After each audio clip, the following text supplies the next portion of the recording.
Tunamshukuru Mungu kwamba kama familia ya Tanzania Prisons tunaendelea vizuri. Tunamshukuru Mungu, wachezaji wote wako vizuri, wana hali, wana morali na kila mmoja kwa sasa niseme kwa mchezo wa kesho anahitaji kupata pointi 3 muhimu.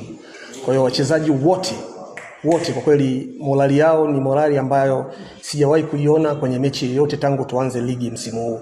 Kwa hiyo ninaweza kuashua kwamba mechi ya kesho tunakwenda kushinda. Tunakwenda kushinda tena kwa kishindo. Niseme kwamba tunawakaribisha sana ndugu zetu wa Namungo. Tunafahamu kwamba ni moja kati ya timu nzuri, ngumu, lakini sisi tumejipanga vizuri na niseme tu mashabiki zetu wajitokeze kwa wingi.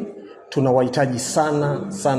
Tunawahitaji na kwa siku ya kesho kiingilio kitakuwa ni shilingi 3,000 tu. Kwa hiyo tunawaalika mashabiki zetu wajitokeze kwa wingi.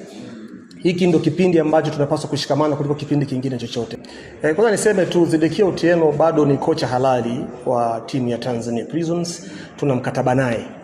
Na mtu mwenye hatimiliki ya kusema kocha Zedekia Otieno hatuko naye kwa sasa, nafikiri ni Tanzania Prisons, na mpaka hivi sasa sisi hatujasema kitu chochote. Na hata tunapozungumza na wewe kocha Zedekia Otieno bado ni mali halali ya Tanzania Prisons ya.